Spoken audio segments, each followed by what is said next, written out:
Dear students, in this module, we will calculate the surface area of a surface of revolution. Now, what do you mean by the surface area? Surface area से मतलब ये है कि let's से आपके पास कोई object है, उस ऑब्जेक्ट का जो सरफेस है उसका अगर आप टोटल एरिया फाइंड आउट करें तो वो हमारा सरफेस एरिया होता है। लेट्स से अगर आपके पास एक 3D ऑब्जेक्ट है, लेट्स से क्यूब है। क्यूब में आपको पता है 6 फेसेस होते हैं और हर फेस जो है वो एक स्क्वायर होता है, ठीक है। तो अगर आप 6 के 6 फेसेस का एरिया फाइंड आउट करें और उनका सम कर दें तो आप देखेंगे जो टोटल एरिया है पूरे सरफेस का वो फाइंड आउट हो जाएगा and it is called the surface area of a cube. तो अब यहाँ पर हम डिफाइन करते हैं कि सरफेस ऑफ रेवोल्यूशन क्या है, क्योंकि हमारा टास्क ये है कि जो सरफेस ऑफ रेवोल्यूशन है उसका हमने सरफेस एरिया फाइंड आउट करना है। तो यहाँ पर आप डेफिनेशन देख सकते हैं, क्या surface of revolution is formed when a plane curve is rotated around an axis that lies in the same plane. यानी अगर आप एक कर्व है जो कि प्लेन कर्व है उसको अगर आप रोटेट करते हैं तो जो कर्व जनरेट होती है that is called the surface of revolution. For example, अगर आप एक लाइन सेगमेंट को रोटेट करते हैं अराउंड एन एक्स एक्सिस तो आप देखेंगे कि जो आपके पास कर्व्ड सरफेस होगी वो राइट सर्कुलर सिलेंडर की फॉर्म में होगी। जैसे कि आप इस फिगर में देख सकते हैं कि एक लाइन सेगमेंट है, ठीक है। ये पिंक पॉइंट से लेकर ब्लू पॉइंट तक एक लाइन सेगमेंट मैंने ड्रॉ किया हुआ है। नाउ जब आप इसको रोटेट करेंगे तो आपके पास एक कर्व्ड सरफेस जनरेट होगी जो कि इस फॉर्म में होगा और इसको हम कहेंगे this is a curved surface of a right circular cylinder. Similarly आप देखें कि आपके पास एक सेमी सर्कल है, सेमी सर्कल जो कि एक्स वाई प्लेन में ड्रॉ हुआ है और उसको जब आप रोटेट करेंगे along x axis then it will generate a curved surface of a sphere. जैसे कि आप यहाँ पर देख सकते हैं कि जो स्फेयर है इसका जो सरफेस है कर्व्ड सरफेस वो जनरेट हुआ है by rotating the curve along an x axis. Now अब हम चाहते ये हैं कि जो सरफेस जनरेट हुआ है जिसको हम कह रहे हैं कि सरफेस ऑफ रेवोल्यूशन है, ये इसका एरिया फाइंड आउट करना है, हमने इसका सरफेस एरिया फाइंड आउट करना है। तो इस सरफेस एरिया को हम कैसे फाइंड आउट करेंगे उसको हम डिफाइन करते हैं। तो उसकी सिंपल सी डेफिनेशन है कि let's say f of x is a smooth curve non negative function on the interval a B.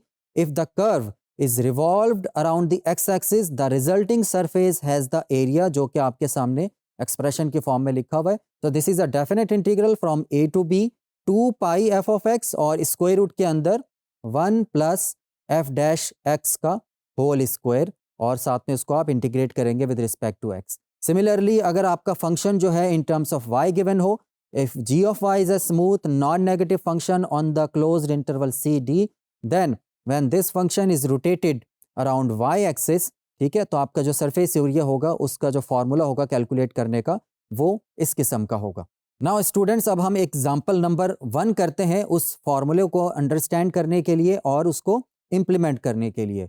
तो लेट्स से हमारे पास एक कर्व है which is y is equal to f of x which is equal to square root of x plus 2 और इसको हम revolve कर रहे हैं around x axis on the closed interval 1 to 5। जैसे कि आप देख सकते हैं वो जो फिगर आपकी बनी हुई है साथ में एक कर्व का पार्ट मैंने ड्रॉ किया हुआ है on the closed interval 1 to 5। Now इसको अगर आप रोटेट करते हैं अराउंड एक्स एक्सिस तो जो आपका सरफेस जनरेट होगा वो कुछ इस किस्म का आपको नजर आएगा, जो कि पिंक कलर में मैंने इसको ड्रॉ करके आप लोगों के लिए रखा हुआ है। नाउ आप लोगों ने क्या करना है, इसका सरफेस एरिया फाइंड आउट करना है इस सरफेस ऑफ रेवोल्यूशन का। तो जो फॉर्मूला है सरफेस ऑफ रेवोल्यूशन का देखें वो आपके सामने लिखा हुआ है यहाँ पर।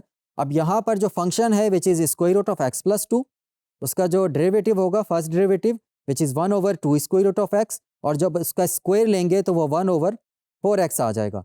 देन इसको जब आप इंटीग्रेंट को जो कि सिर्फ square root 1 plus f dash x का होल स्क्वायर ये वाला पार्ट है, इसको मैं जब सिंप्लीफाई करता हूँ तो जो आंसर आएगा which is square root of 4x plus 1 divided by 2 square root of x. Now इन तमाम वैल्यूज़ को ऊपर वाले फार्मूले में जब आप सब्सटीट्यूट करेंगे तो आपका जो आंसर आएगा वो कुछ इस किस्म का आ जाएगा, s is equal to 2 pi integral 1 to 5 square root of x plus 2, ठीक है, और square root of 4x plus 1 divided by 2 square root of x. और जब फर्दर इसको आप सिंप्लीफाई करेंगे तो ये आपकी फाइनल एक्सप्रेशन आ जाएगी। नाउ इस इंटीग्रल को सॉल्व करने के लिए आपको यहाँ पर सब्सटीट्यूशन मेथड यूज़ करना है।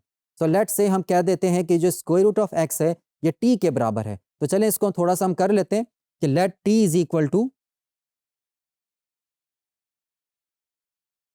Square root of x. तो आप देखेंगे कि यहाँ पर डी टी जो है वो किसके बराबर होगा, 1/2 square root of x d x. और यहाँ पर अगर आप डी एक्स की वैल्यू कैलकुलेट करना चाहते हैं तो डी एक्स की वैल्यू हो जाएगी हमारे पास 2 square root of x d t. और स्क्वायर रूट ऑफ एक्स को हमने क्योंकि टी के बराबर सपोज किया हुआ है तो इसको हम लिख सकते हैं 2t डी टी। और यहाँ पर आप देखें कि ये जो x है, x की वैल्यू क्या होगी हमारे पास, x equal to t square. ना इन तमाम वैल्यूज़ को अगर आप जो एक्सप्रेशन है इसका उसमें अगर आप सब्सटीट्यूट करें तो ये हमारे पास आ जाएगा 1।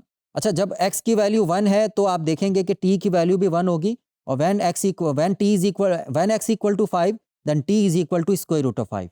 तो यहाँ पर हमने लिमिट्स को चेंज कर दिए हैं और उसके बाद 1 + 2 over square root of x की जगह t आ जाएगा। 4x, x का मतलब है टी स्क्वायर प्लस 1 और dx की जगह क्या आ जाएगा, 2t dt। नाउ स्टूडेंट्स, अगर आप इसको मज़ीद सिंप्लीफाई करेंगे तो आपके पास जो आंसर आएगा वो कुछ किस किस्म का आएगा। नाउ अब यहाँ पर अगेन वही प्रॉब्लम है कि अगेन ये जो आपके इंटीग्रल की फॉर्म आई है इसको सॉल्व करने के लिए जो टेक्निक हमें चाहिए वो स्टिल अभी तक हमने इसको नहीं पढ़ा। वो आने वाले मॉड्यूल्स में हम पढ़ेंगे, लेकिन फ़िलहाल अभी आप वही कंप्यूटर की मदद से या सिंबल ऐप की मदद से इसको जब सॉल्व करेंगे तो आप देखेंगे कि जो सरफेस एरिया है उसका आंसर आएगा 97.2544 एंड 1। नाउ स्टूडेंट्स, यहाँ पर आप लोगों के लिए एक चेक पॉइंट है। चेक पॉइंट ये है कि let f of x equal to square root of 1 minus x over the interval 0 to 1/2। Now the question is find the surface area of this surface generated by revolving the graph of f of x around the x axis. तो वही same question है, ठीक है, जैसे हमने previous example में किया था। तो अगर आपको लगे कि जो इंटीग्रल है वो सिंप्लीफिकेशन के बाद सॉल्व नहीं होता या हमें जो टेक्निक्स हैं वो हमें अभी तक हम लोगों ने नहीं पढ़ी हैं, तो आप इसको कंप्यूटर की मदद से सॉल्व करें या सिंबल ऐप जो ऑनलाइन टूल है उसको आप यूज़ करके इसका जो डेफिनेट इंटीग्रल है उसको कैलकुलेट करें और आप लोग इसका सरफेस एरिया बहुत आसानी से कैलकुलेट कर पाएंगे।